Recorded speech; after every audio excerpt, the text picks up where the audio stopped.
la palabra. Hoy tenemos un invitado de lujo, Andrés García. Muy buenas tardes, Andrés. ¿Cómo te encuentras? Hola, Víctor. Muy buenas tardes. Muchas gracias por la invitación. Gracias al Jardín Botánico por este agradable espacio y pues espero que todos disfruten la charlita que tenemos preparada para hoy. Listo, también tenemos a mi compañera Marisol Mayorga. ¿Cómo te encuentras, Marisol, desde el Jardín Botánico de Bogotá? Hola, muy buenas tardes para todos los que están hoy pendiente pues de esta charla. Buenas tardes para Víctor y pues muy buenas tardes para Andrés.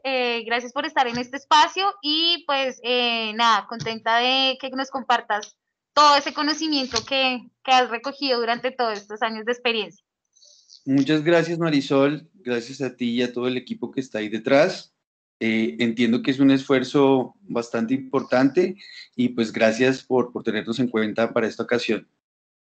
Cabe mencionar que todas estas charlas hacen parte de una estrategia que la hemos denominado el mes de la conservación. Vamos a tener diferentes tipos de charlas, de prácticas. Entonces, Marisol, si quiere, comencemos describiendo este personaje que tenemos el día de hoy, este famoso personaje. Listo, perfecto. Claro que sí. Entonces, bueno, como ya lo mencionamos, el experto que nos acompaña el día de hoy, Andrés Felipe García Londoño. Él es director general de la Fundación Bioetos. Andrés Felipe es biólogo de la Universidad Nacional de Colombia, es miembro fundador de Bioetos y lo ha liderado desde su creación en 2008. Es magíster en comportamiento animal por la Universidad Nacional de Córdoba en España. Se ha destacado por ser experto en técnicas de rastreo y muestreo de animales silvestres y sus aportes a la ecología comportamental y la conservación. Ha diseñado, liderado y llevado a cabo con éxito numerosos proyectos de investigación científica, fotografía y documentales de naturaleza, consultoría ambiental, educación ambiental, divulgación científica, ecoturismo y desarrollo sostenible. Actualmente se desempeña trabajando en conflicto humano-animal con grandes carnívoros, serpientes y murciélagos. Está interesado en conocer los mecanismos evolutivos de la amistad, el proceso de feralización de especies domésticas y sus impactos en los ecosistemas y en el ecoturismo como herramienta de conservación de especies amenazadas. Es profesor invitado en varios eventos académicos en Colombia y Latinoamérica. Es autor y asesor de trabajos de grado y frecuentemente brinda entrevistas, conferencias y cursos de extensión en temas relacionados con etología, ecología comportamental, ecoturismo, bioestadística, educación ambiental, conflicto humano-animal, biodiversidad, entre otros. Como nos hemos dado cuenta, nuestro invitado del día de hoy pues tiene un sinfín de conocimiento pues que muy amablemente quiere compartirnos el día de hoy. Esa es la presentación de nuestro experto el día de hoy. Muchas gracias por esa presentación tan increíble, Marisol, pero creo que me sonrojas, no merezco tanta parafernalia. Cuando mencionabas que era una persona famosa en realidad en todo el distrito y hace poco precisamente Bioetos fue condecorado por diferentes proyectos ambientales, entonces no, compadre, en realidad hace parte de todo ese camino profesional. Entonces, le cedemos la palabra, hermano, para que nos ilustre con esta hermosa charla. Bueno, voy a compartir la presentación y me dicen si se ve, por favor.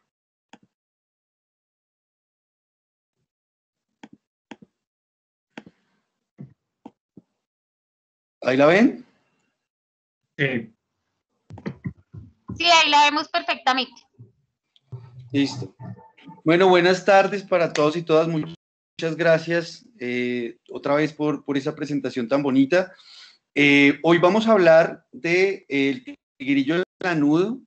Es una especie de felino silvestre que se encuentra en los Andes colombianos y la tenemos muy cerquita en Bogotá, pero hasta el 2013 no teníamos una confirmación de esa especie en la región. Es una especie que la hemos redescubierto nuevamente, pensamos que se había acabado y solo teníamos algunas anécdotas de algunas personas que por ahí decían que la han visto, pero de ahí para acá pues nos hemos dado cuenta que está más grave de lo que pensamos. Entonces, bueno, sin más preámbulos, primero pues contarles, yo estoy en representación de la Fundación Bioethos. Actualmente tengo la fortuna de ser el director de la fundación y tenemos 4 pilares fundamentales que trabajamos. El primero pues es la investigación científica en comportamiento animal, representada aquí por el zorrito. Esta investigación nos da insumos para hacer educación ambiental con diferentes tipos de población, desde pequeñitos hasta adultos mayores, de universitarios, en fin, no tenemos límite de poblacional. Nos financiamos a partir del turismo de avistamiento de animales silvestres en una estrategia de desarrollo sostenible que hemos denominado etoturismo, y hacemos avistamiento de animales silvestres con acompañamiento profesional de un etólogo o una etóloga en muchas zonas del país, y con los recursos ayudamos a las comunidades locales para que generen procesos de conservación. Finalmente, también con estas mismas comunidades desarrollamos elementos de arte y diseños inspirados en fauna en una estrategia que hemos denominado Animaletos. Pueden buscar estas palabras, etoturismo, animaletos o bioetos, en las redes sociales o por Google y encontrarán más información. Bueno, primero hay que hacer como una pequeñita introducción, porque vamos a hablar de un carnívoro nativo de Colombia, y junto con él hay 33 o 34 especies en el país. Esas 34 especies se distribuyen en 7 familias, que son la familia Cánidae, donde están los zorritos, los felinos, los félidos, que componen el jaguar, el puma, los tigrillos, el yaguarundí, la familia Mefitidae, que son los zorrillos, los mustélidos, que son las comadrejas, las tairas, las nutrias, los otáridae, que son lobos marinos, que llegan a veces en costas al país, los prosiónidos, que son coatíes, mapaches, los perritos de monte, los olinguitos, y los úrsidos, que son los osos de anteojos. La familia Fócidae se declaró extinta en el país desde 1986. Teníamos un representante de esa familia, que era la foca monje del Caribe, pero desafortunadamente ya se extinguió. Entonces, pues ya tenemos que pensarnos en una conservación hacia atrás y ver qué hicimos mal para que no nos vuelva a pasar con ninguna otra especie. ¿Por qué digo 33 o 34? Porque al parecer esta especie de tigrillito lanudito puede ser única para el país, pero bueno, ya vamos a hablar de eso más adelante. También tenemos algunas especies invasoras de mamíferos, de carnívoros en Colombia, que son los perros y los gatos ferales. Estos animales, pues que salen por culpa del abandono de mascotas, se vuelven a sus comportamientos ancestrales y pueden cazar y subsistir sin necesidad del ser humano. Por lo tanto, para el impacto ecológico se cuentan como carnívoros silvestres. Sin embargo, son especies introducidas como mascotas que se han vuelto feralizadas y por lo tanto tienen un componente invasor. La mayoría de estos carnívoros pueden ser solitarios, pero hay algunos que presentan sociabilidad. El caso, por ejemplo, de los coatíes. Recientemente hemos visto y estamos digamos, en la búsqueda de encontrar una solución en hipótesis que tenemos, donde los pumas, al parecer, también son un poco sociales. Y pueden ser diurnos o nocturnos. Esta capacidad depende de la disponibilidad de presas, depende también mucho de las especies. Entonces, por ejemplo, hay coatíes que son diurnos, pero, por ejemplo, muchos de los felinos tienen hábitos nocturnos, algunos crepusculares, otros catemerales, que es una palabra que nosotros asociamos a cuando les es indistinto un horario que otro. Tienen diferentes formas de comunicación, entre las que se destacan, por ejemplo, la comunicación auditiva, los maullidos, por ejemplo, puede ser también la comunicación visual, la comunicación táctil, pero generalmente estos animales se comunican por comunicación química. Ellos dejan hormonas, feromonas en ciertas partes y le avisan a otros animales de su misma especie o de otras especies de su presencia allí. Muchos de ellos son arborícolas. Tenemos el caso también de un gatico que vamos a hablar de él, se llama el margay, un primito del tigrillo lanudo, que es muy arborícola, es el gatico más arborícola del mundo, y otros de hábitos terrestres. en los que se encuentran muchos de los carnívoros de Colombia. Pueden estar desde el nivel del mar hasta más de los 4.000 metros de altura sobre el nivel del mar.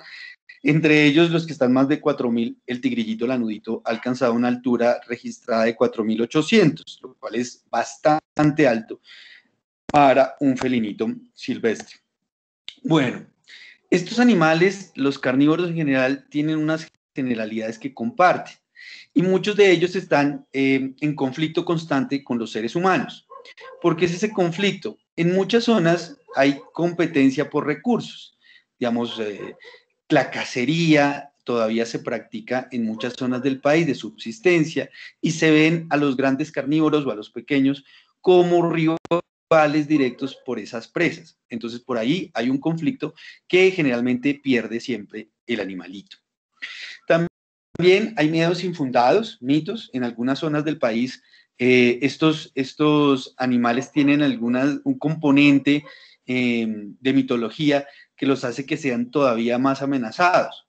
Por ejemplo, las panteras negras, que no es más que un jaguar con una condición de melanismo, creen en algunas zonas que ese jaguar es algo demoníaco o malo, que si lo miras a los ojos se va a comer a tu familia, y entonces los matan con mayor frecuencia que otros. También tenemos el tema del tráfico ilegal de fauna, donde muchos de estos animales son tenidos como mascotas, sea por su componente exótico, sea por sus formas, sea por sus manchas, y eso los hace atractivos para muchas personas que los quieren tener como mascotas. También hay una amenaza muy constante y es que no estamos muchos trabajando en este tema y falta conocimiento sobre el comportamiento de estos carnívoros. Tenemos ya algunos avances taxonómicos que todavía falta, tenemos ya algunos avances en ecología que todavía falta mucho, pero en comportamiento estamos perdidos, no sabemos qué hacen. Y es muy importante conocer qué hacen para desarrollar procesos de conservación, de protección de esas especies. Necesitamos saber qué hacen, cómo lo hacen, cuándo lo hacen, para poder establecer mejores medidas de protección. También muchos grandes carnívoros presentan ataques a ganado o animales domésticos, a perros, a gatos, y esto hace que muchas de las personas que conviven con ellos tengan que ir a matarlos. Una pérdida de un animal como una vaca puede significar la ruina para un ganadero, un campesino que tenga pocas cabezas de ganado. Y esto ha sido, digamos, una constante en el trabajo de bioetos, de tratar de buscar puentes para que esto no suceda, para generar una convivencia sana con esos animales en varios puntos del país, no solo en una zona, sino que tenemos los osos, tenemos los jaguares, tenemos los pumas, pero también los pequeñitos, como los zorros, como los tigrillos, a veces presentan ataques a aves de corral y ellos también son cazados en una cacería que se llama caza por retaliación. Cuando se les comen algún animal doméstico, van y los matan.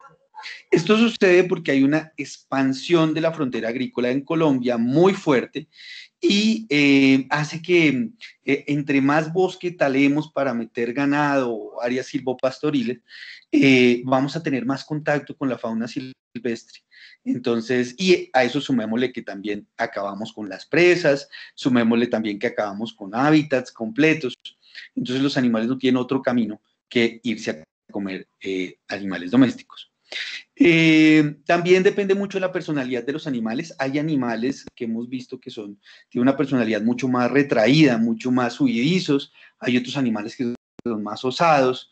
Y esos animales que son más osados con el tiempo aprenden a ser más efectivos en las cacerías de animales domésticos y generan esta situación un poco más conflictiva, porque cuando un animal te mata una vaca, un pollo, una gallina, tú no puedes reconocer individualmente cuál fue. Entonces, cualquiera que esté por ahí puede llevar las consecuencias del acto de otro. Hemos visto que hay un aumento en la caza por retaliación en los últimos años, y eso es preocupante porque nos pone en un lugar muy difícil a la gente que estamos trabajando en conservación, porque necesitamos establecer propuestas efectivas para disminuir esa cacería por retaliación. También tenemos problemas de conservación, las áreas que tenemos no son suficientes, no están conectadas, hay degradación de hábitats, hay contaminación, la minería ilegal presentan conflictos en las zonas, la explotación de hidrocarburos, hay muchas cosas que ponen en peligro a estos animalitos. Vamos a hablar un poco en términos generales de los gatos, de los felinos en general. Yo cuando digo gatos a veces no me refiero al gato doméstico, sino a todos los felinitos de cariño. Pero hay unas cifras que son muy llamativas. Si sumamos todos los individuos de felinos silvestres, tenemos un estimado alrededor mundial de 10 millones. O sea, tigres, leones, jaguares, pumas, todo, suman 10 millones de individuos. Esto es aproximadamente solo el 1% de los individuos que tenemos de gatos domésticos. Es muy preocupante.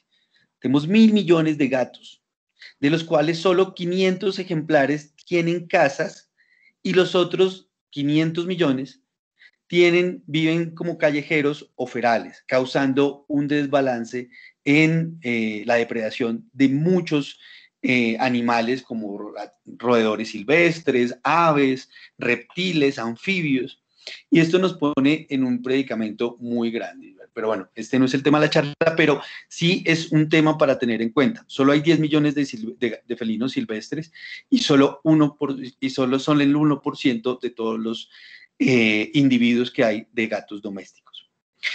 Sin embargo, esto pone al gato doméstico como uno de los más exitosos carnívoros que ha existido en toda la historia, con 1.000 millones de ejemplares si los sumamos como individuos, y han habitado naturalmente en todos los continentes excepto en la Antártida y en muchas islas de origen oceánico.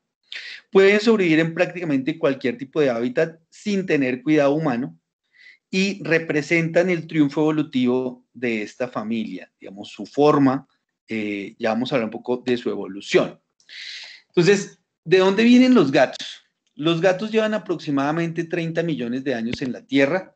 Se cree que este animalito que está acá, ¿sí? Este animalito que está acá, el Proailurus lemanensis, es el ancestro de todos los felinos que hay en la actualidad. Proailurus significa como antes del gato. Ailurus es el término latino griego para gato. Y pro es como antes, ¿no? Antes de. Entonces, antes de los gatos y en la zona de Alemania se encontraron los restos de este animalito. Desde ahí hemos tenido unas variaciones en la forma del animalito, pero no tan grandes. De este animalito se derivaron, por ejemplo, la familia Machaerodontidae, que es donde están los dientes de sable.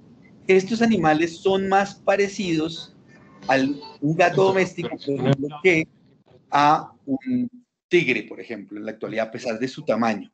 La diferencia entre los félidos, que son estos de acá, donde están los gatos, los jaguares, los pumas, los chitas, y estos son los dientes. Los dientes de los gatos reales, los félidos, son cónicos, mientras que los dientes de los maquerodóntinos, de los dientes de sable, son como de doble filo, como una espada de doble filo. Eso es lo que significa maquerodóntino. Tiene que hacer parte dentro del proceso de la sucesión, pero con un pasivo cierto. Los pasivos no pueden ser unos pasivos contingentes, o sea, yo no puedo hacerme parte en una sucesión. Por favor, hay un micrófono abierto. Nos dificulta el tema de la sucesión en trámite notarial, porque allá tendríamos que reconocer la obligación por pagar. Gracias. Bueno, para como dato de cultura general, el más grande felino que ha existido, bueno, protofelino que ha existido, es el Smilodon populator, que vivió en Sudamérica hasta hace recientemente, 11.000 años atrás. Este felino pues, es casi el doble de peso de un tigre actual y se distribuía por toda Sudamérica, uno de los carnívoros más grandes que ha existido. Bueno, y por el otro lado, por el lado de los felinos con dientes cónicos, pues tenemos al resto. Entonces, de aquí un generito que se ha encontrado que se llama el Styriofelis, y de ahí no ha cambiado mucho su forma. Si ustedes ven, esta es una recreación artística, pero es muy similar a lo que vemos en los gaticos actuales. De ahí vienen, por ejemplo, los gatos de la bahía, donde está el gatico pescador, los caracales, son estos de acá, los cervales, los linces, el chita, los gaticos leopardo de Asia, las panteras nebulosas, y luego vienen ya los felinos grandes, ¿no? Entonces, pero bueno, ¿qué es un felino? Un felino, pues, es un vertebrado, es un mamífero que pertenece al orden carnívoro. Normalmente tienen cuerpos muy esbeltos, los sentidos son extremadamente desarrollados, tienen vistas muy poderosas, oído muy poderoso, el olfato, a pesar de que no se asocia mucho los felinos con el olfato, tienen un olfato muy sensible, son cazadores sigilosos y, como decía antes, está en todos los continentes de manera natural, excepto en la Antártida y en Oceanía. En Oceanía los felinos que hay son porque los han introducido como mascotas o como tráfico ilegal. Son exclusivamente carnívoros y consumen presas vivas. Es muy raro que un felino coma carroña, sin embargo, a veces pasa. Y muchas veces la carroña que se comen es porque la ha cazado él. Por ejemplo, algunos pumas pueden dejar la presa durante varios días y volver y comer y volver y comer. Pero pues no, técnicamente no es carroña, su presa, solo que se la comen despacio. Capturan con las garras, que son su arma para capturar la presa, y muerden después ya con sus colmillos, con los caninos. Normalmente la mayoría ataca el cuello, pero tenemos casos excepcionales como el jaguar, por ejemplo, que ataca detrás de la cabeza, a la nuca, en el área de la nuca. Eventualmente también, y depende de la presa. Todos tienen garras retráctiles, eso quiere decir que las pueden sacar cuando quieran, excepto los guepardos o los chitas, son el mismo, que las usan para correr. Entonces las usan como a manera de zapatilla, de carreras, para asirse bien al suelo. Dependiendo del taxónomo al que le preguntes, hay 40 o 45 especies, de las cuales o 33 o 38 son pequeños felinos. Nosotros nos concentramos mucho en los grandes, que son solo 7 especies, pero los pequeñitos son más. Siempre hemos caracterizado como los felinos como ser solitarios, pero esta característica, digamos, a diferencia, por ejemplo, con unos cánidos como los lobos, se debe principalmente a que pueden cazar presas más grandes sin ayuda, mientras que los cánidos no. Les toca presas muy grandes, les toca trabajar en equipo, les toca hacer grupos. Como les decía, tienen sentidos muy agudos y pueden matar a su presa rápidamente, no necesitan luchar tanto para matar la presa. Mientras que los cánidos o las hienas, por ejemplo, que también son sociales, son más robustos y están diseñados un poco más para tener resistencia, para cansar la presa. Entonces tienen que lucharla un poquito más. Por ejemplo, un puma puede matar un alce solito, pero se necesitan muchos lobos para hacer lo mismo.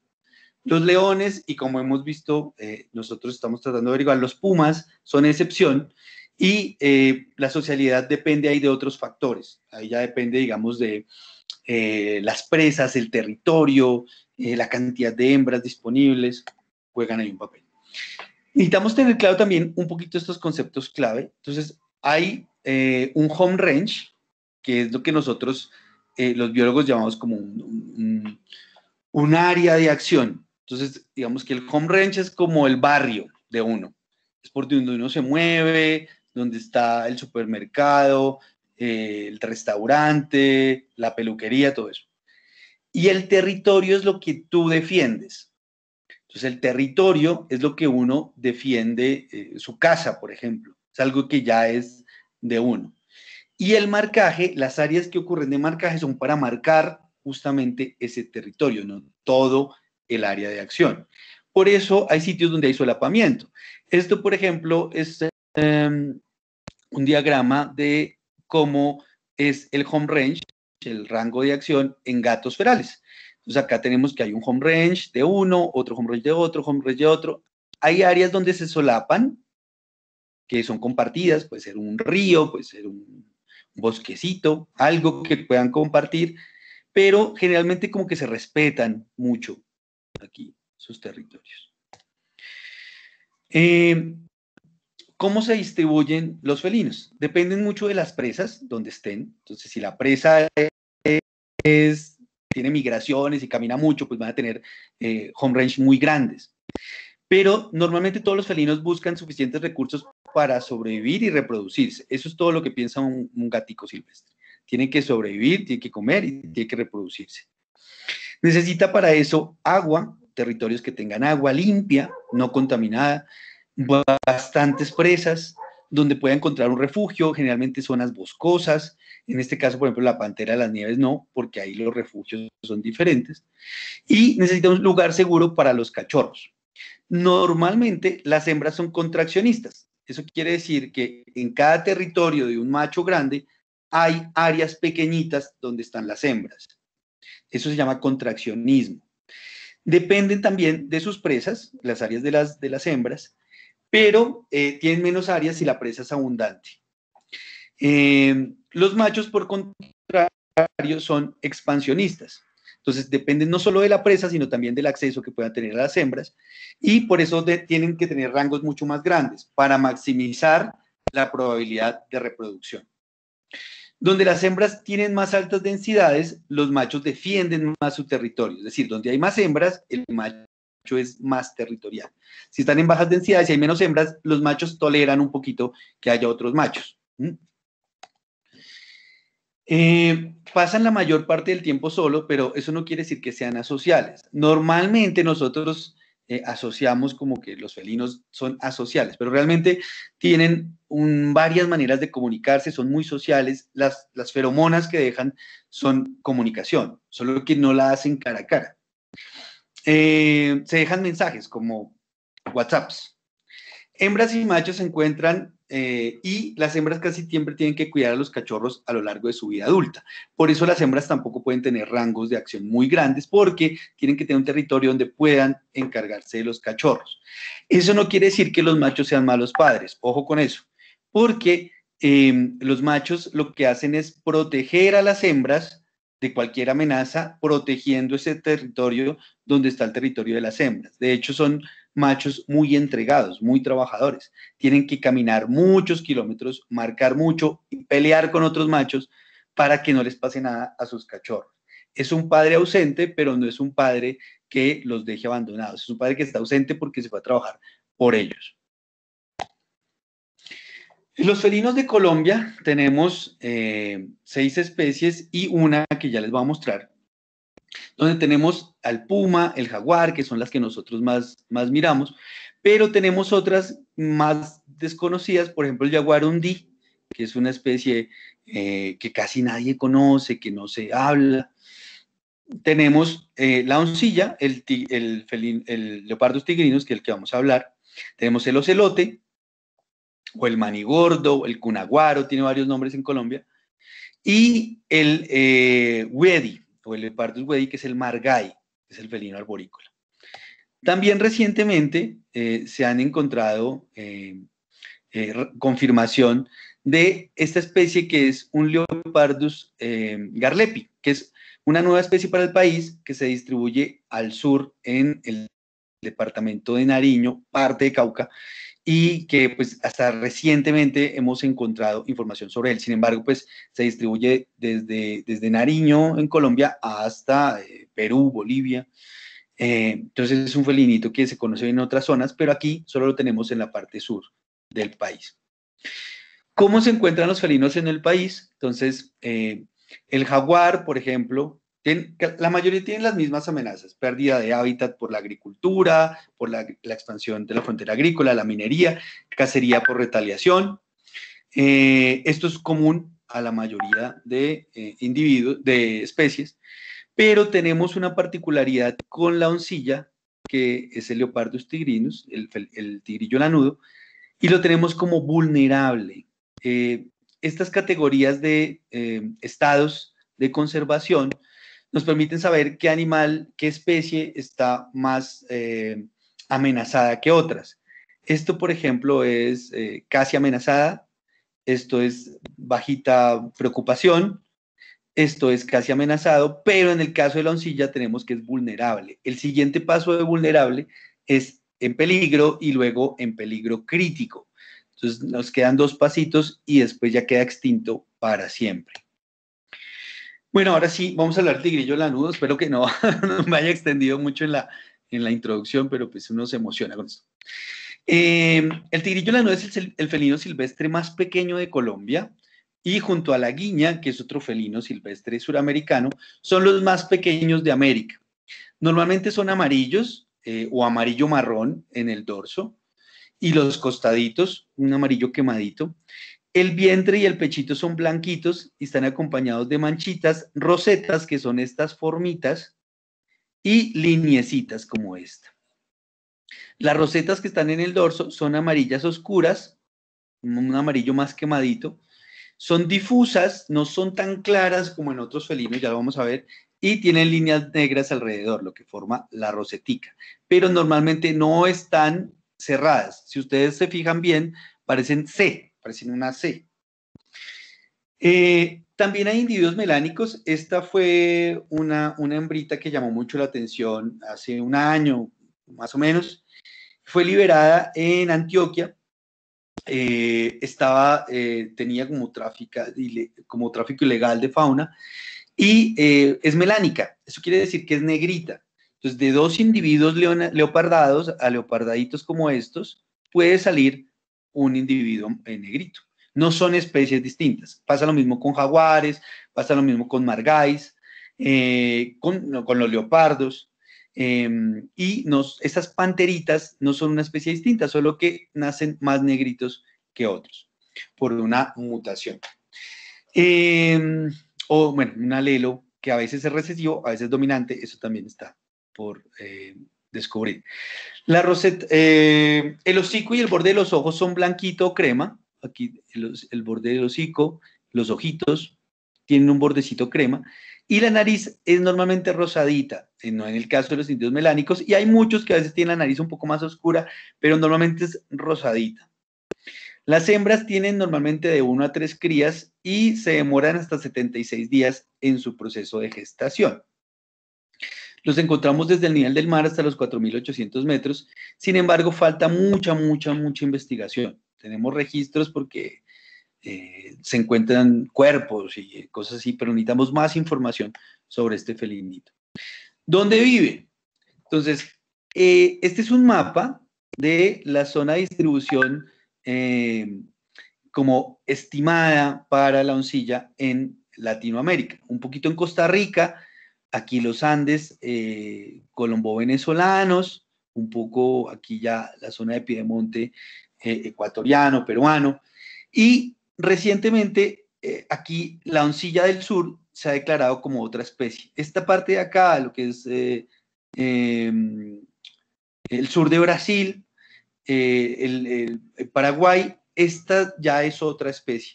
Sin embargo, estas de acá, aquí no tenemos datos, por ejemplo, en Colombia, les voy a mostrar. En Colombia, según el modelo, se espera que haya oncillas o tigrillos lanudos en los Andes y en esta parte de la Orinoquía Amazonía. Sin embargo, no se tienen datos ni de la Orinoquía ni de la Amazonía. Algún dato por aquí en Putumayo, pero el resto no. Tiene unos primos que viven al lado de él. Entonces, tenemos al ocelote, con el cual lo podemos confundir. El ocelote sí que lo hemos encontrado en la Orinoquía, en la Amazonía, en la región Caribe, en el Chocó biogeográfico y en algunas zonas de los Andes. Algunas veces puede llegar a altitudes cercanas a las que tiene el tigrillo lanudo, como por ejemplo en el Cocuy. Ahí se ha encontrado ocelote, en algunas zonas también aquí el Huila. Tenemos el margay, otro primito, que ese sí es más de tierras bajas, sin embargo puede haber zonas donde se solape. Por eso, bueno. Y en Colombia lo tenemos aquí en esta zona. Estos son registros, digamos, recientes de donde se ha encontrado la especie. Noten que está casi restringida a los Andes, sobre todo en los bosques altoandinos y en los páramos. Es donde prefiere estar aquí en Colombia. Por eso, esos indicios nos pueden decir que de pronto la especie que tenemos aquí en el país puede ser diferente a un Leopardus tigrinus normal, tradicional. Sin embargo, se ha encontrado también que esta especie está en las Guyanas, de pronto en alturas elevadas aquí, algunos tepuyes de Venezuela, en Perú, recientemente en Bolivia, y ¿dónde viven normalmente en el país? Entonces, aquí en Colombia viven en el bosque alto andino. Es una franja de bosque que puede variar en su altura, pero está entre los 1.800 y los 2.500 metros de altura, en una temperatura que se mantiene casi estable todo el año, entre 8 y 13 grados centígrados, y que se caracteriza por presentar mucha humedad, formando nubes que envuelven la cima de la montaña, por lo cual se llama bosque también nublado, y regula también el flujo hídrico que viene de todos los páramos. Toda esa agua que baja de los páramos tiene que regularse en algún lado, y eso se regula en el bosque alto andino. De hecho, el bosque es donde habitan la mayoría de especies que usan el páramo. El páramo es de paso de muchos animales, pero donde viven es el bosque alto andino. Entonces, para proteger los páramos necesitamos proteger mucho también el bosque alto andino. ¿Por qué le gusta este clima o estas condiciones al tigrillo lanudo? Y es porque él está adaptado también para las bajas temperaturas, pero las altas altitudes, valga la redundancia, y además ahí encuentra presas, y pues el bosque nublado también le ayuda a camuflarse, le ayuda también a pasar desapercibido. Sin embargo, pues tenemos las amenazas del bosque alto andino, que son la ganadería de vacas, de ovejas y los cultivos de papa. Voy a hacerles una actividad aquí. Estos son los primitos y el tigrillo lanudo. Entonces, no sé si me puedan ayudar ustedes, porque yo no estoy viendo nada, pero Marisol o Víctor, a ver si me ayudan con esta actividad. Entonces, la idea es que me digan cuál creen de estos tres, cuál es cuál. Tenemos un ocelote, tenemos un margay y tenemos una oncilla, un tigrillito lanudo. ¿Cuál creen que es? Entonces, no sé si pueden decir como 1 tal, 2 tal, 3 tal. Vamos a darle, no sé, unos 3 minuticos a eso. Y que lo pongan por el chat, ¿no? Eso, vamos si quieres a comenzar a leer el chat, yo estoy aquí pendiente. Ya veo lo que dice oncilla número 3.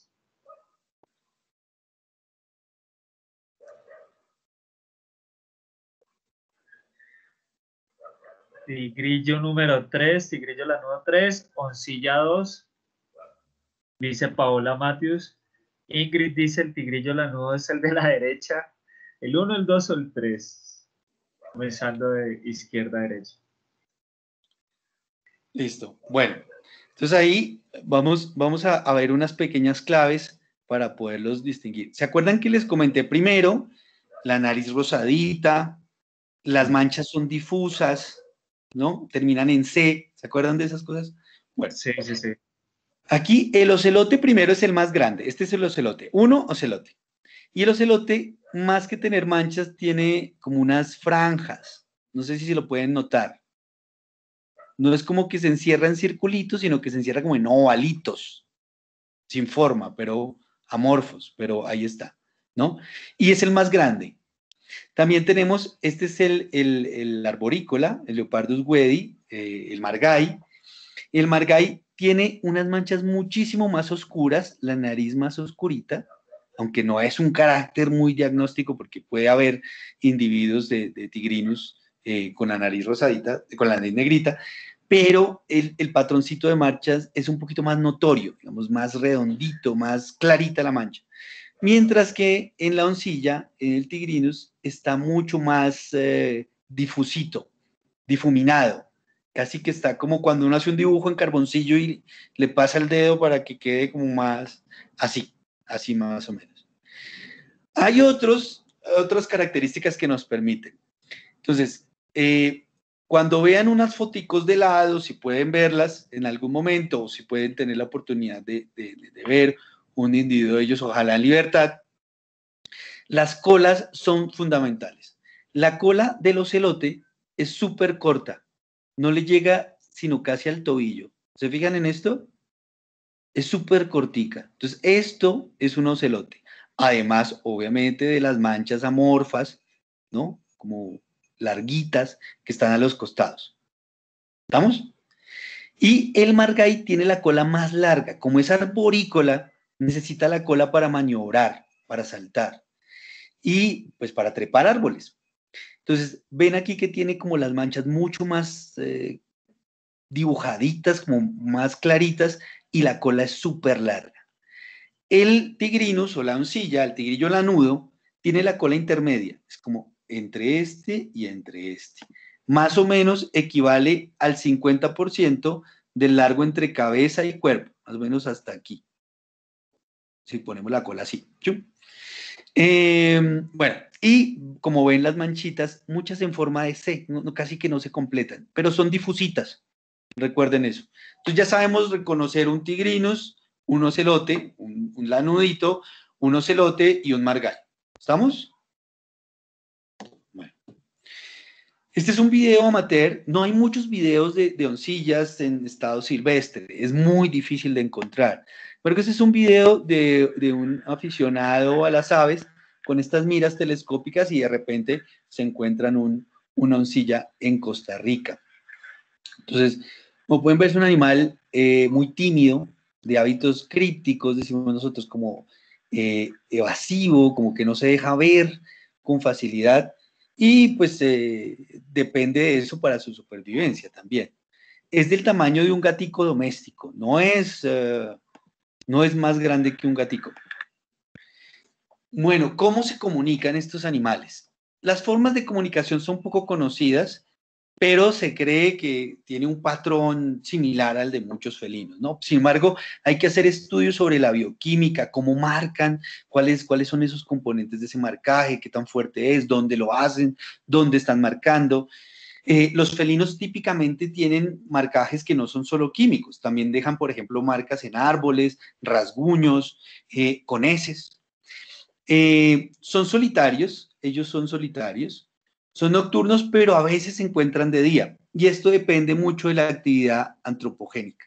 Entonces aquí, cuando hay mucha actividad de noche, que hay humanos que están por ahí de noche, el tigrito tiende a cambiar sus hábitos y volverse un poquito más diurno, pero normalmente es nocturno.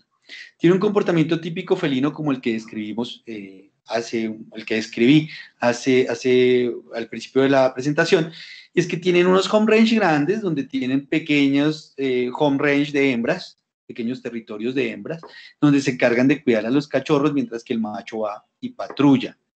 Pueden ser terrestres, la mayoría del tiempo son terrestres, lo sabemos porque comen mucha cosa terrestre, pero también comen muchos bichitos de árboles, o sea que es un animal que puede subir, trepar árboles y comer cosas de árboles, diferente al ocelote. El ocelote es muy terrestre y el margay es muy arborícola, él es como un intermedio. ¿Cómo se comunican? Pues hacen maullidos y resoplidos para defenderse, ¿no? El típico comportamiento felino, los que han tenido un gato, sabrán cuando un gato tiene mal carácter y se defiende, ¿no? Ese resoplido característico y los maullidos normales. Pueden ronronear, que es una característica que, por ejemplo, también los separa a los felinos grandes de los felinos pequeños, se me olvidó contar. Los felinos grandes pueden rugir, tienen una estructura que les permite rugir, mientras que los felinos, el resto de felinos no. El puma, por ejemplo, es un felino que, si bien puede ser más grande que un leopardo, no está considerado dentro del género pantera, que son los felinos grandes, porque no puede rugir. Es más parecido a un gato doméstico que a un jaguar o a un leopardo. Él no puede rugir, pero puede maullar y produce un montón de sonidos diferentes. Hay que hacer investigación en esto, nos falta saber mucho cómo son esos patrones vocales de comunicación, cómo son los patrones visuales de comunicación. Y este comportamiento se llama lordosis. Bueno, la lordosis, todos los que han tenido problemas de espaldas y están tan viejitos como yo, sabrán que hay dos formas, ¿no?, de tener la espalda. La lordosis es como tener la espalda arriba, como en una posición en 4 con la cola levantada. Esa posición en 4 con la cola levantada quiere decir receptividad. Y cuando la hembra hace eso, hace un display de lordosis, le indica al macho que está lista para el apareamiento. Entonces es muy importante esa comunicación visual y solo sucede cuando se encuentran los machos con las hembritas en épocas de apareamiento, que no es muy común, desafortunadamente. Los patrones ecológicos de la oncilla, típicos de felino, un área grande, marcajes, son eventos muy raros cuando se aparean, no se ha visto en vida silvestre, no hay un registro de vida silvestre de apareamiento, se sabe por alguna anécdota en cautiverio, son eventos muy raros y a lo mejor pueden pasar 3 o 4 veces en toda la vida un tigrillito, entonces no se reproducen con tanta facilidad como lo haría un gato doméstico. El home range puede ser o se ha calculado en algunas zonas de la Amazonía brasileña, esto está extrapolado, ¿no? No es que se haya hecho estudios en Colombia, pero puede ser entre 1 kilómetro y 25 kilómetros cuadrados para las hembras y entre 5 kilómetros y 18 kilómetros cuadrados para los machos. Los machos son un poquito más grandes que las hembras, pueden llegar a pesar 3 kilos, 2 kilos y medio, y las hembras como 1 kilo y medio. Es un gato realmente pequeñito. Las densidades, cuántos individuos hay por un área determinada, están entre 1 y 5 individuos por cada 100 kilómetros cuadrados, es decir, solo hay 5 cada 100 kilómetros cuadrados cuando hay presencia de ocelotes. Hay un efecto dentro de la ecología de los felinos pequeños que se llama el efecto Pardalis o el efecto del ocelote, y es que el ocelote, por ser tan grande y tan dominante, cuando hay ocelotes generalmente no hay otros felinos pequeños, los espanta, porque primero hay depredación. Se ha visto que puede depredar sobre estos felinos pequeños el ocelote, a veces no para comer, sino por competencia, y porque ya la sola presencia del ocelote impone sobre los demás felinos pequeños y espanta pues la mayoría de presas, los expulsa de su territorio. Entonces, ese es el efecto Pardalis. Pero cuando no hay ocelotes, su densidad cambia y esa puede ser una de las razones por las cuales puede ser la hipótesis de que estos felinos se hayan ido más hacia las montañas para evitar la presencia del ocelote. Entonces, al evitarle el ocelote, ellos tienen unas densidades más grandes, entre 15 y 25 por cada 100 kilómetros cuadrados. Ese efecto es muy importante. Pasamos de 1 cada 100 kilómetros cuadrados, de 1 a 5, a 15 a 25, casi 5 veces más cuando no hay ocelotes. Con esto no quiero decir que los ocelotes sean malos o que sean negativos, solo que sucede por exclusión competitiva, no es más. Muy similarmente a otros gatos pequeños en Asia o en África, hacen letrinas, tienen letrinitas, o sea, tienen un sitio donde depositar sus heces particularmente. Entonces tienen unos baños, digamos, tienen unos baños donde van, defecan, orinan, miccionan, tienen letrinas. Desafortunadamente es frecuentemente atropellado, se tienen registros de que en cautiverio puede durar hasta 17 años, pero en cautiverio. En vida silvestre los animales duran mucho menos. Puede ser un periodo de vida entre unos 10, 12 años más o menos. Normalmente por su tamaño uno esperaría que viviera más o menos esa cantidad. Y en esa cantidad puede alcanzar la madurez sexual al año, a los 2 añitos, y se puede reproducir unas 2 veces, 3 veces en su vida. Entonces es muy difícil la reproducción, por eso toca tenerle mucha atención. Está considerado como vulnerable, como lo dije anteriormente, por la Unión Internacional para la Conservación de la Naturaleza y también por las normas nacionales, el Libro Rojo de Mamíferos y el Ministerio de Medio Ambiente. Se alimentan de cualquier cosa, se pueden comer cualquier cosa que pese menos de 500 gramos. Es muy raro que se coman algo de más de 500 gramos y no de 1 kilo. Y esto es muy importante, porque muchas veces los campesinos pueden decirle a uno que es que se come las gallinas, que se come los patos, que se come no sé qué, pero es que esos animales pesan mucho, mucho. Y a pesar de que sí los puede cazar, no los prefiere. Él prefiere roedores pequeños, musarañas y aves. Es lo que él se come. Entonces, para garantizar la supervivencia de esta especie, nos toca garantizar también un hábitat ideal para los roedores pequeños nativos, para las musarañas y para las aves. Sufre ataques por retaliación, pero como les decía, esos ataques son muy raros, hay que tener eso con lupa. Hay que ver si no es un gato doméstico que le echan la culpa, o un gato feral, y pues ellos le echan la culpa al tigrillito que hay en la finca. Aquí vemos un videíto de una oncilla defecando. Esto no lo está haciendo en letrinas, esto lo está haciendo en un sitio abierto donde claramente están mandando un mensaje. O sea, cuando él quiere ocultar sus heces, va a su letrina. Pero cuando él quiere mostrarlas a otros, lo hace de manera abierta, expuesta. ¿Eso con qué fin? Primero, para avisarle a otros, aquí estoy. Y segundo, como también para establecer un perímetro dentro de su área de territorio. Entonces, él marca a través de sus heces, avisándole a otros animales que él está ahí.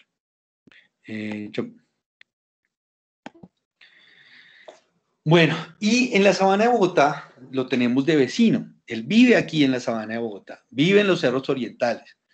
Nos hace falta muchísimo más investigación. Como les decía, los primeros registros de confirmación fueron desde el 2013. Claro, había reportes previos de personas que decían como, bueno, por acá puede un tigrillo, pero no había información como tal confirmando. Sin embargo, a partir de la construcción de carreteras, de la ampliación de carreteras, se han visto afectados principalmente por el atropellamiento. Esta foto del 2017 nos dice, bueno, esto es en la séptima, con 200 y pico. Ahí se presentaron eventos de atropellamiento de tigrillitos. ¿Dónde viven? En los cerros orientales, en la sabana. Algunos colegios han reportado algunos avistamientos y en conjuntos residenciales al norte de Bogotá, sobre todo el nororiente, que tengan una cobertura vegetal, en la zona de Torca. Desafortunadamente allí quieren construir una urbanización gigante que pondría en riesgo la población bogotana de tigrillos.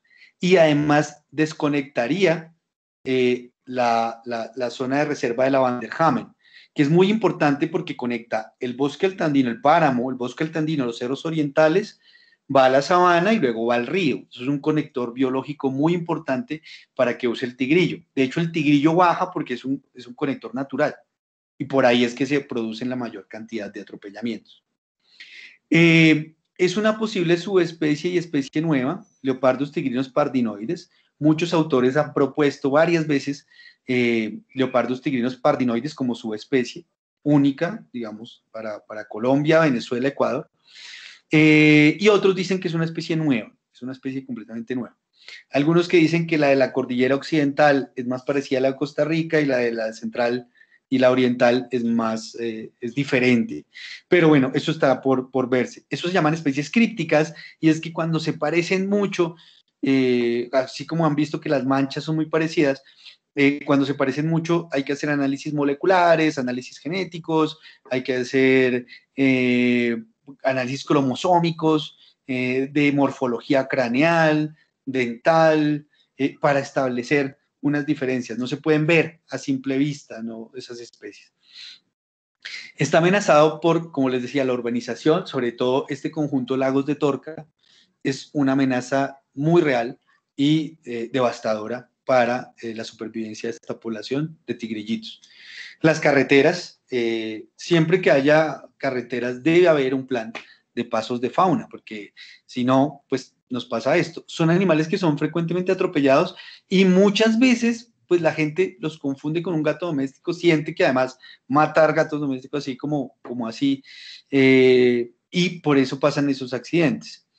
Hay cacería por retaliación, en muchas zonas de la sabana todavía se mantiene, más que retaliación, yo diría que es una cacería por precaución. Entonces, para evitar cualquier cosa, mejor lo mato. Entonces, muchas veces los envenenan, muchas veces los matan. Los perros domésticos también generan un impacto. Los perros ferales pueden cazar y efectivamente pueden matar un tigrillito. La minería, y cuando nos referimos a la minería, no es la minería de oro, la minería de metales preciosos, sino aquí en la sabana hay muchas canteras de cal. Y esa minería, si bien es importantísima para la construcción de la ciudad, pues debería regularse o por lo menos hacerse con planes de manejo ambiental para que no se pierda el hábitat de este animal.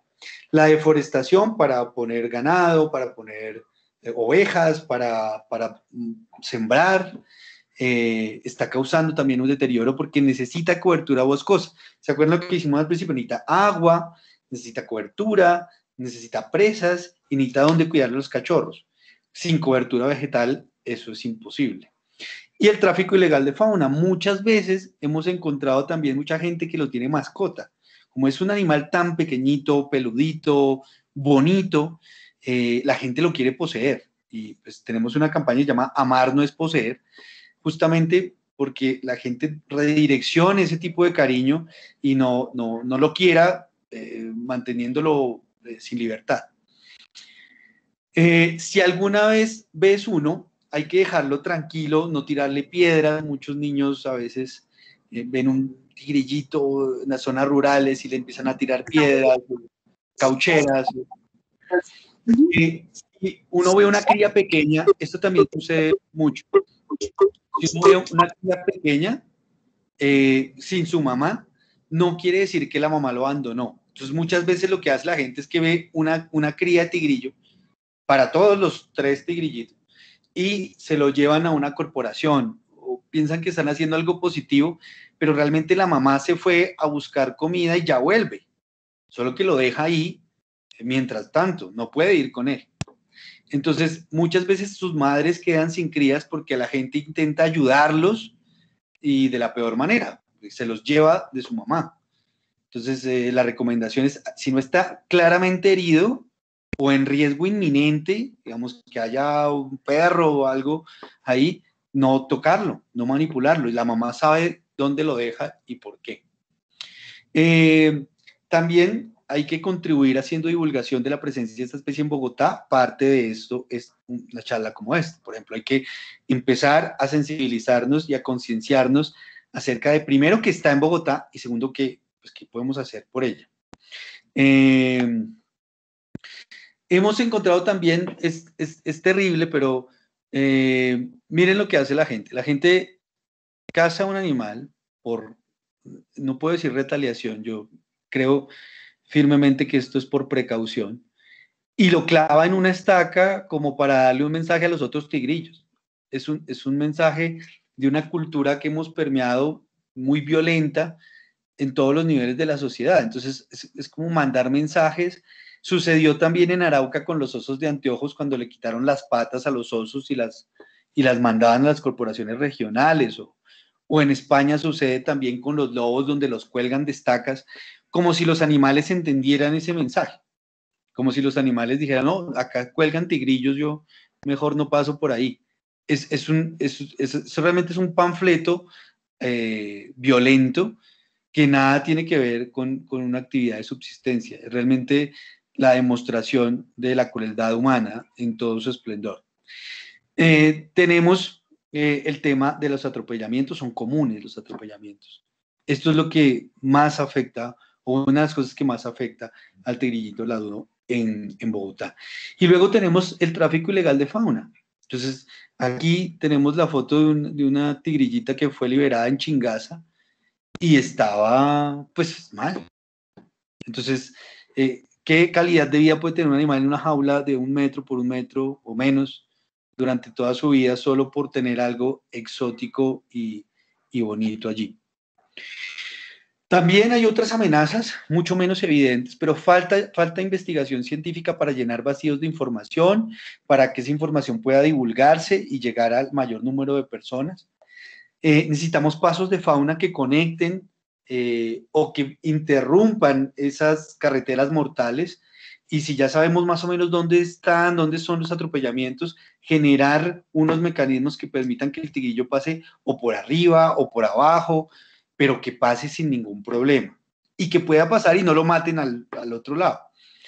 Hay que hacer toda la sensibilización y educación ambiental que se pueda, sobre todo primero para dar a conocer que existe esta especie en Colombia, en Bogotá justamente, o en las grandes ciudades.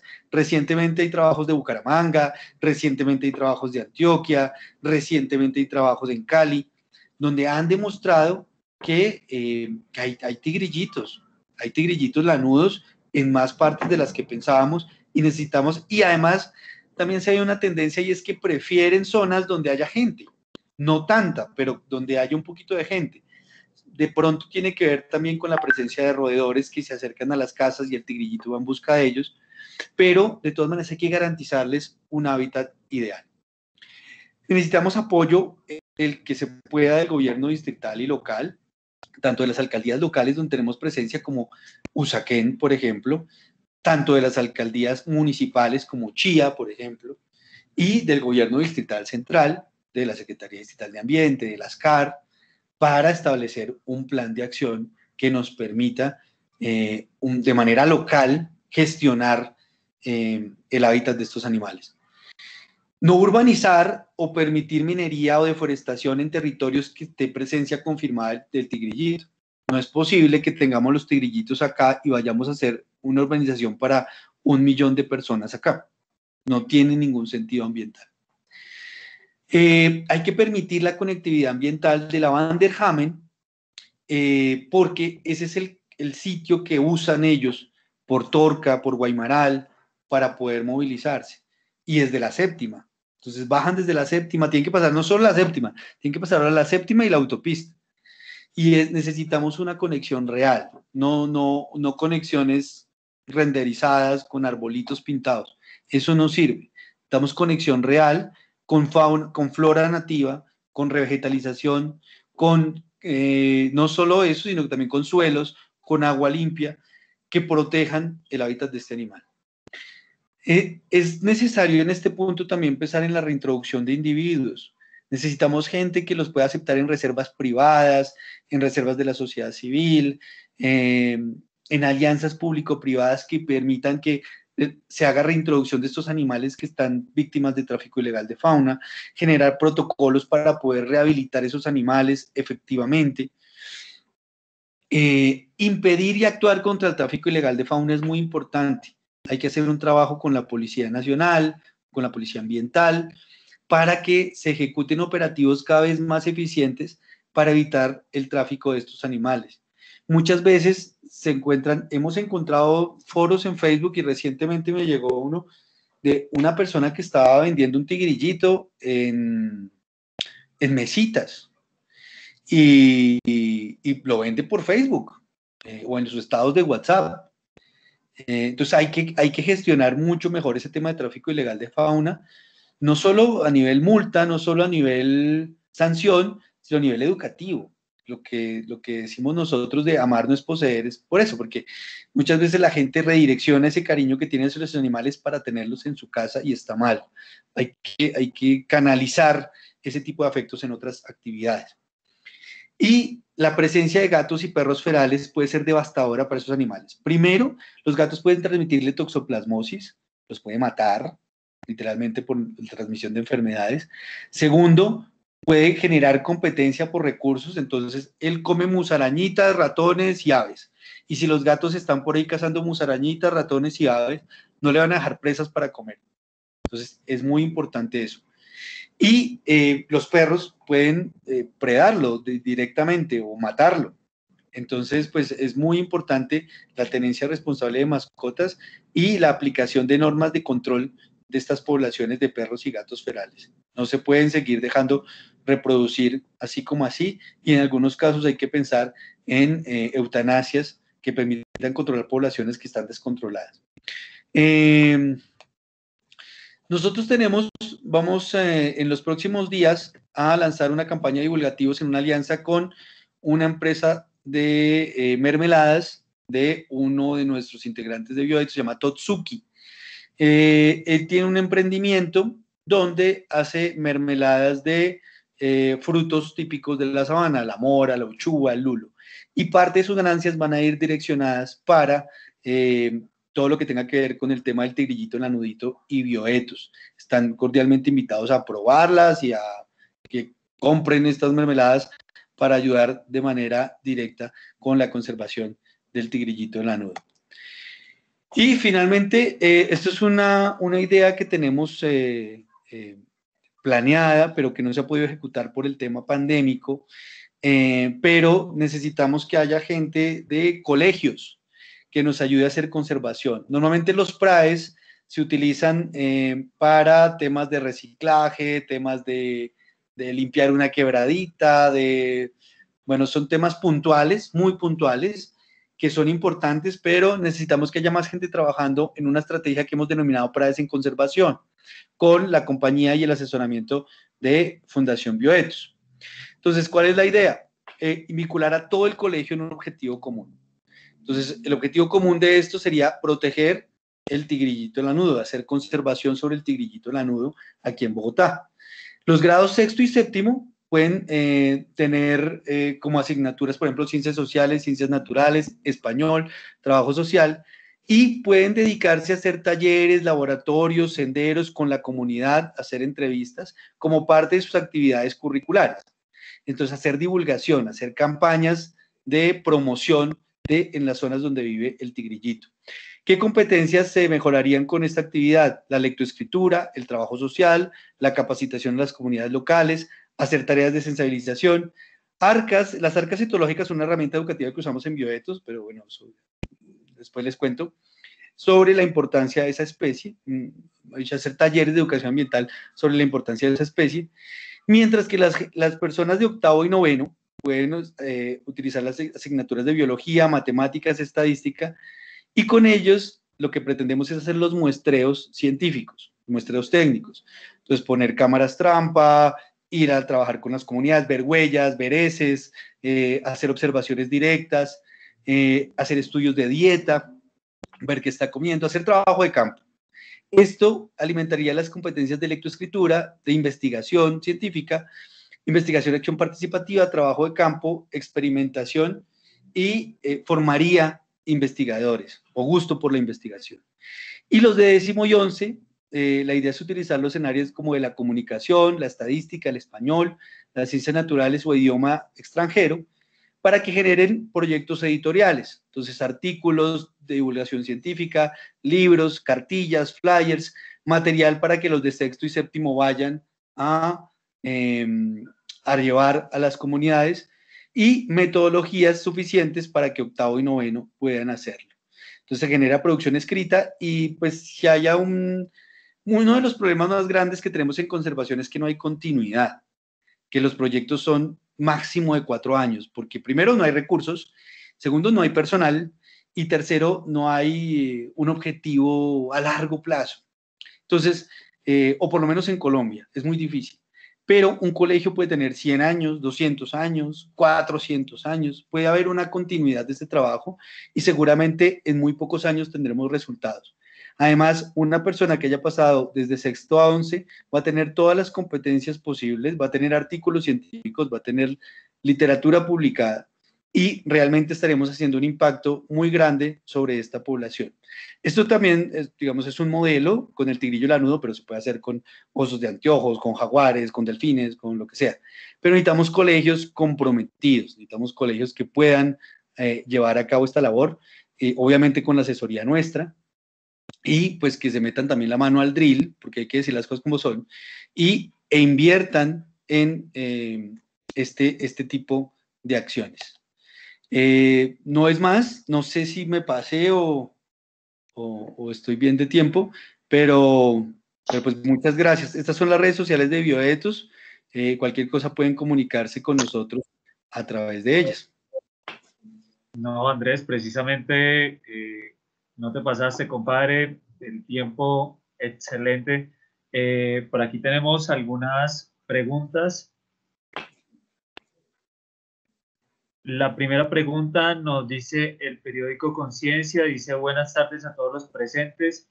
Mi nombre es Angélica González, un gran esfuerzo para despertar y estudiantes de Ingeniería Ambiental de la Universidad Antonio Nariño, sede de Duitama, Boyacá. Mi pregunta es la siguiente: ¿qué datos se tienen con respecto a su existencia en el departamento de Boyacá?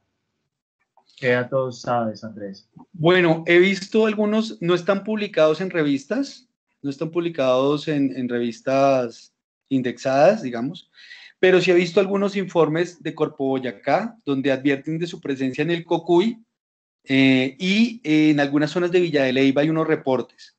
Sin embargo, falta muchísima investigación, muchísima, y seguramente en Boyacá hay mucho por hacer, sobre todo en Soatá, sobre todo en la zona de Huicán, de Cocuy, en la UITA, ahí podemos, ahí nos faltan, tenemos vacíos de información. Y muchas veces uno se puede apoyar con los ornitólogos.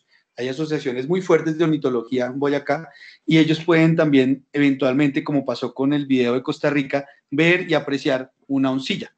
Entonces, hay información que necesitamos. Parte de las actividades con Totsuki es generar un landing page para que la gente pueda meter registros, meter rastros, decir, bueno, yo lo vi por acá en mi finca, yo lo vi por acá en tal parte, y pues se genere una ciencia ciudadana y participativa que nos sirva a todos. Listo, tenemos otras preguntas de Ingrid. Dice, ¿se ha realizado alguna estrategia educativa o de algún tipo para disminuir el atropellamiento en esas zonas críticas en Bogotá? No, no que yo sepa, no se ha hecho. Digamos, se necesita una estructura gigante. No, digamos que a veces los pasos, por ejemplo, de monos son un poco más fáciles o a veces unos pasos por debajo, unos box culvert o algo se llaman, pero para esto se necesita una estructura mucho más grande, más adecuada. Hay que hacer investigación a ver si la usan, hay que poner cámaras.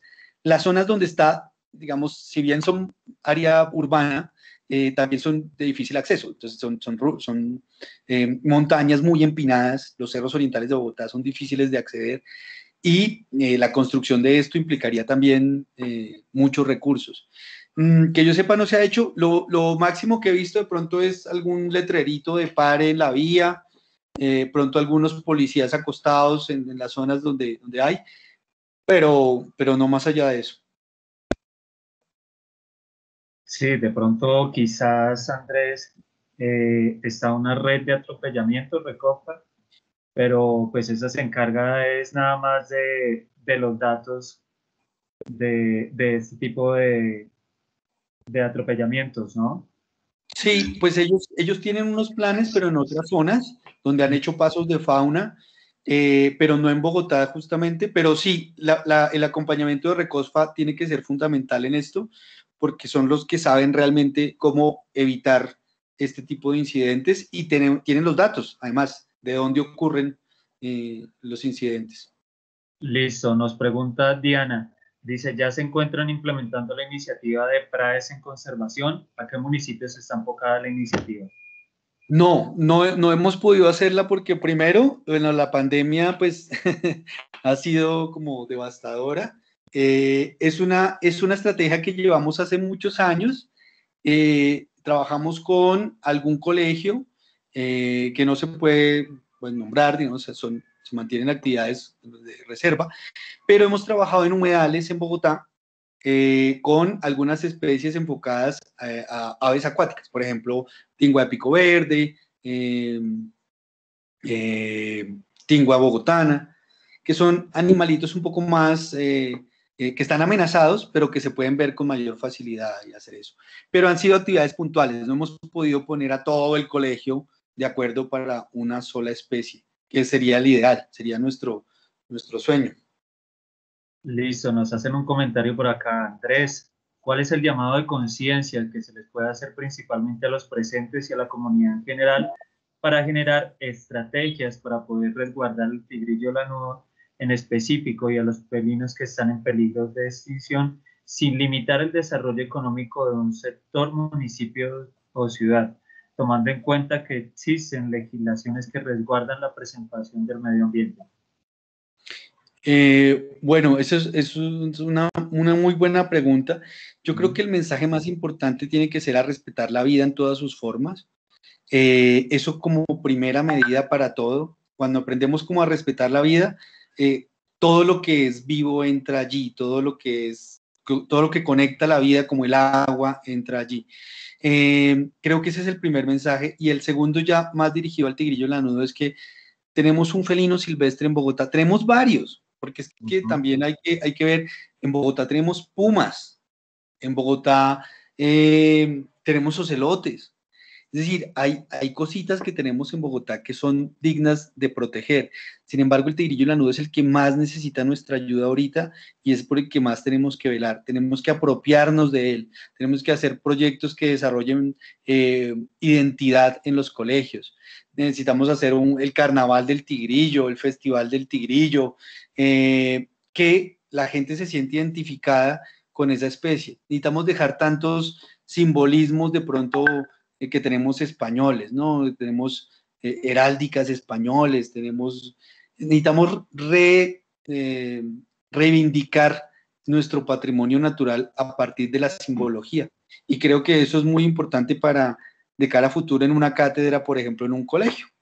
Que se vuelvan, no sé, los defensores del tigrillo, un grupo ambiental que esté dedicado a eso. Ese tipo de acciones generan sensibilización y esos movimientos generan que la gente como que se les pegue.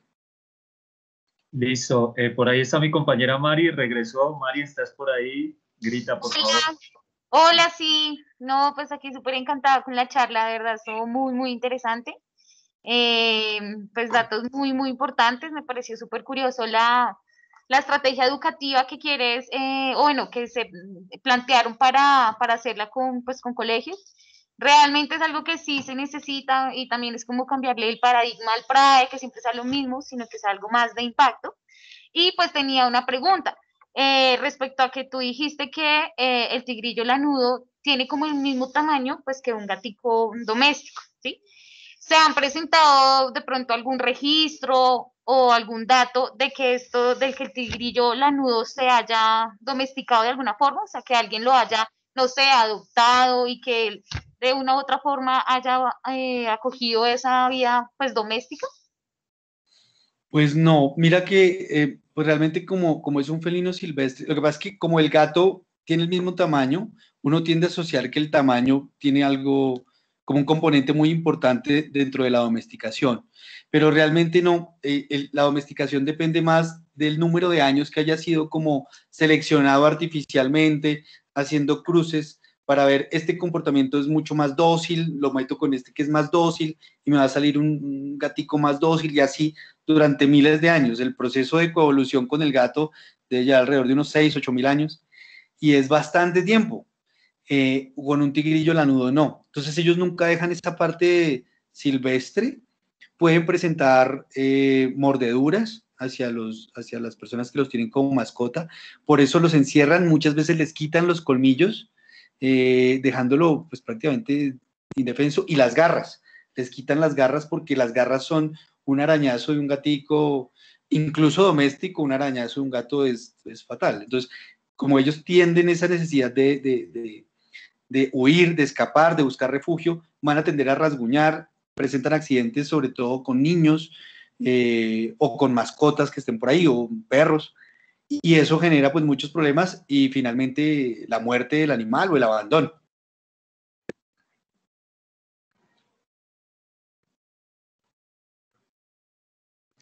Ya, perdón, ya volví. Ah, que súper interesante ese dato, ¿no? Lo que tú decías, uno tiende como a vincular que el tamaño va a tener, digamos que va a desarrollar los mismos comportamientos, pues domésticos que tiene un gatico doméstico, ¿sí? Claro. Pero, pues, súper importante. Creo que nos toca ir cerrando, Víctor. Sí, bueno, tenemos como 2 comentarios más. ¿Tú puedes ver ahí el chat, Mari? Sí. Ingrid nos pregunta, Ingrid nos pregunta ¿a qué número se puede comunicar una persona si se encuentra con un tigrillo en malas condiciones o si ha sufrido un atropellamiento? Pueden comunicarse a la CAR que corresponda a su municipio o en el caso de Bogotá, la Secretaría Distrital de Ambiente o la CAR, dependiendo de dónde suceda. Sin embargo, también nos pueden llamar a nosotros y nosotros podemos hacer el trámite también así por intermedio, pero pues finalmente nosotros tenemos que hacerlo con ellos porque pues ellos son la autoridad ambiental, nosotros solo somos investigadores. Ok. Bueno, en realidad... No, que dale. Hay una última pregunta. Pues digamos, sí. con esto mismo que tú estabas hablando de la iniciativa y pues todo lo que se plantearon desde el sector educativo en los PRAES, pues para la conservación de este tigrillo lanudo. Y Jesús pregunta, ¿se ha planteado la opción de implementar las iniciativas PRAES en conservación dentro de universidades? Me parece que puede ser una alternativa muy útil y de mucha ayuda para incrementar de manera significativa los registros de esta especie. Sí, sí, pero con universidades es un poco más complejo el tema, a pesar de que nosotros tenemos convenios con varias universidades en Bogotá. Digamos que también hay una parte académica, hay una coordinación académica, no se puede hacer como de manera tan directa como lo sería un colegio, y muchas veces pues los estudiantes tampoco están todos enfocados hacia un mismo fin. Cuando ingresan a la universidad, pues como que van especializándose en cosas, y pues no podemos pedirle a alguien que sea botánico, que trabaje con el tigrillo, o alguien que sea, que le guste la ingeniería ambiental y que decida irse por aguas o cosas así. Claro, se pueden vincular, pero es mucho mejor con jóvenes que tienen toda la capacidad, toda la energía y que están apenas descubriendo qué caminos quieren seguir. Entonces creo que es mucho más motivadora y más enriquecedora la experiencia con colegios que con universidades. Sin embargo, no se descarta. Con universidades lo que hacemos es proyectos de investigación, que ya es un proyecto mucho más a largo plazo, serio, ¿no? Y no tanto como para crear competencias educativas. Oye, y siguiendo esa misma línea que tú dijiste, pues que uno en la universidad, como bien lo decías, uno va buscando como cuál es su feeling, cuál es, digamos, por dónde se va a ir, ¿sí? El área donde más se siente a gusto. ¿Por qué los felinos? Digamos, en tu caso, o por qué el tigrillo lanudo, ¿por qué? ¿O de dónde surgió eso? Uy, eso tiene una historia, su historia patria, pero cuando era pequeñito, nos llevaron al zoológico Santa Cruz, me acuerdo muchísimo, y yo tenía, no sé, unos 3, 4 años, y de necio, yo lo primero que vi, bueno, no sé si fue lo primero que vi, pero fue lo primero que recuerdo. En la bajada que hay, la primera, había una pantera negra, un jaguarcito negro. Y yo vi eso y como que me enamoré. Ahí creo que perdidamente me enamoré. Y el jaguarcito estaba, en esa época no habían unas vallas que ahora ponen para no acercarse tanto a los animales. Y mi grupo se fue, yo me quedé ahí absorto, y había una parte de la reja donde él tenía la patica. Entonces yo le toqué la pata y pues afortunadamente ahora veo que es muy irresponsable, pero afortunadamente en ese momento pues el jaguar no hizo absolutamente nada, y yo pues quedé como enamorado de ese momento de haberle tocado la patica al jaguar y consentido ahí un poquito. Entonces creo que ahí se apareció el cariño por los felinos. No, pues compadre, excelente. Creo que muy pocas personas hemos tenido esa posibilidad, o bien sea de ser perseguido, sí, por un jaguar, de que pase uno y después se devuelva, le diga no, por ahí lo estaban siguiendo, pero qué hermosa experiencia de ese tipo.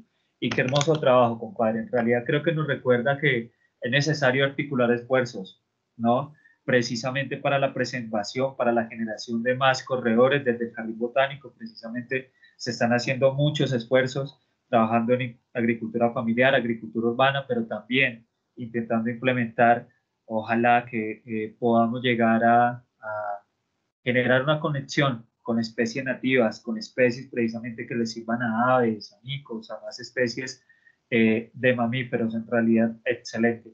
Quería finalizar la charla con dos comentarios. El primero es, a lo largo de este mes vamos a seguir hablando de especies amenazadas, vamos a seguir hablando de procesos campesinos, vamos a hablar de arte, vamos a hablar de defensa de la cultura, de parques naturales, entonces están cordialmente invitados. El segundo es precisamente que nos apoyen a llenar como esa encuesta de satisfacción, sí, que acaba de postear Marisol al final del chat, que le comente que suba la actividad, a quienes más quieren, y nos toca finalizar un poco porque en contados minutos arranca una charla de tejiendo la palabra del nuevo espacio que tiene el Jardín Botánico para la ciudad, un tropicario en el que van a encontrar plantas de muchas partes, de muchos ambientes, bosque seco, selva, y el día de hoy vamos a hablar de colecciones especializadas, unas colecciones de especies amenazadas. Nos va a hablar un muy buen invitado, Guillermo Santos, profesional de parques naturales, entonces la cuña ya está echada. Andrés, en realidad muchas gracias, o sea, nos conocemos desde hace muchos años, muy interesante esta iniciativa, precisamente de las mermeladas, ya otras iniciativas como PROCAT, con el tema del sello del jaguar, Fundación Herencia Natural con Café Amigo, de las ranas, o sea, muchas organizaciones están comenzando a trabajar con la gente. Es necesario precisamente generar eso y pues, compadre, en realidad muy agradecido que el día de hoy nos pudiera enseñar un poquito de todo ese conocimiento, uno de los mejores etólogos de Colombia. Entonces, hermano, felicitaciones y muchas gracias a todos por acompañarnos en esta charla. Los seguimos invitando, o sea, aquí estaremos multiplicando la palabra de esos investigadores que casi siempre están en campo y están perdidos allá protegiendo las especies. Un fuerte abrazo. No sé, Mari, ¿qué quieras decirle, Andrés?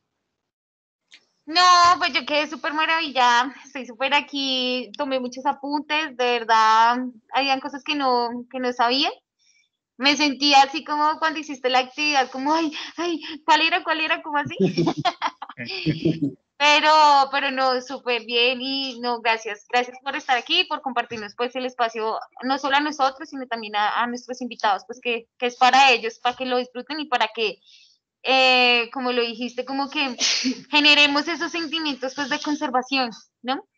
Para alguien, para digamos este ser o este pues animalito que realmente necesita de todos, del esfuerzo de todos.